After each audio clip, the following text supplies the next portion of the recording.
آپ حضرات کا یہاں آنا بہت بہت شکریہ اور میں ویلکم کرتا ہوں اپنی آرگنائزیشن کی طرف سے اور APCR کی طرف سے۔ جیسا ابھی ندیم نے آپ سے بتایا، یہ ایک ایسا سیشن ہم لوگوں نے رکھا، ایک پرسیپشن یہ کریٹ ہو رہا ہے کہ یہ صرف مولوی اور داڑھی والوں کا احتجاج ہے۔ حقیقت یہ ہے کہ یہ کانسٹیٹیوشن کا وائلیشن ہے، ہمارے حقوق چھینے جا رہے ہیں۔ ہندوستان کا جو آئین ہے، جو کانسٹیٹیوشن ہے، اس کے خلاف ورزی ہو رہی ہے۔ آج اس پر والے کا شکر ہے کہ آپ کے ایسے سارے حضرات جو آئیڈیا آف انڈیا پہ بیلیو کرتے ہیں، اس ہندوستان کا تصور کرتے ہیں جس میں ہم نے اپنی زندگی کے خواب دیکھے تھے۔ وہ ہندوستان دھیرے دھیرے ٹوٹتا جا رہا ہے۔ ہم یہ چاہتے تھے کہ ہم سب لوگ اس بات کو کلیئر کر دیں اور پہنچا دیں کہ یہ صرف مسلمانوں کا مسئلہ نہیں ہے، یہ مسئلہ یہاں پر ہمارے حقوق کا ہے، ہمارے جو آئین میں جو ہمیں گارنٹی ملی ہے۔ اسی لیے ہم لوگوں نے یہ سوچا کہ ہم آپ کے ایسے لوگوں سے ملیں اور یہ بتائیں کہ ہم کو مذہب کے نام پر جس طرح سے رسوا کیا گیا، آپ دیکھ رہے ہیں کہ پچھلے چند سالوں میں ہوا کیا ہے۔ ہمارے بچے لنچ ہوتے ہیں تو دوسرا آواز اٹھانے کی ہمت اس لیے نہیں کرتا، وہ یہ کہتا ہے کہ میرا بچہ بچ گیا۔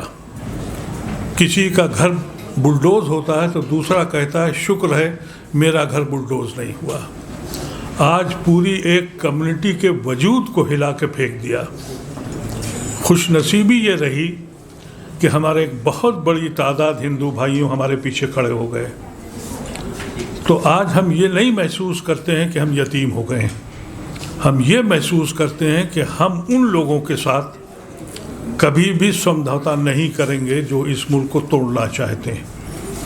ہم آج بھی ہم ہی گاندھی کو لے کے آئے تھے، ہم لوگ گاندھی کی تلاش میں ہیں۔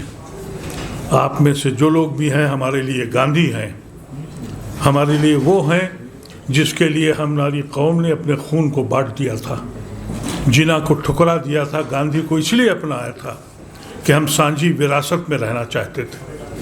آج ہماری وراثت کا جو تماشا بنا ہے، اس کے اندر ایک امید کی کرن آپ لوگ ہیں۔ میں جانتا ہوں کہ جس طرح کے ستم ہیں، آپ اندازہ کیجئے مسلم کمیونٹی کی حالت کیا ہے۔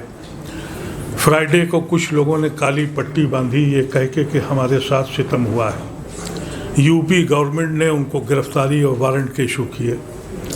ہم لوگوں نے کچھ بچوں کو معلوم کیا کہاں ہیں، ٹریس کیا، ان سے کہا کہ ہم مقدمہ تمہارا لڑیں گے، تم آ جاؤ۔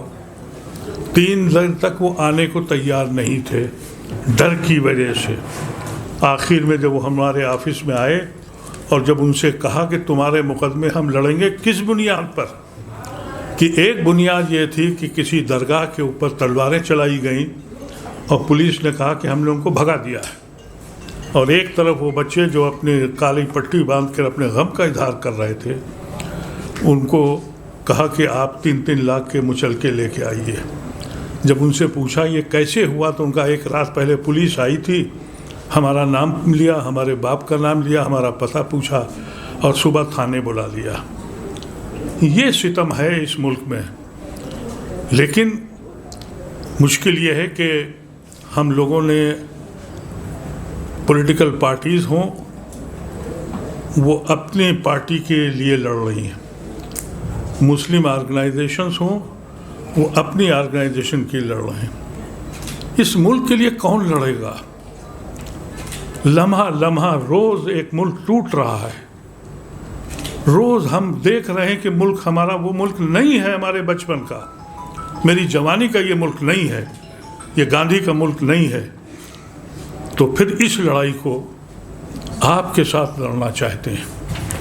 ہم سمجھتے ہیں کہ عدالتوں میں گیا ہے، ہمارے بہت معزز ہمارے IMCR کے بہت اہم ٹرسٹی سلمان صاحب ہیں، مقدمہ لڑ رہے ہیں، جائیں گے، لیکن ہم نے دیکھا ہے کہ بابری مسجد میں مقدمے کے 70 سال لگ گئے۔ سب کچھ ہماری حمایت میں ہوا، ججمنٹ ہمارے خلاف ہوا۔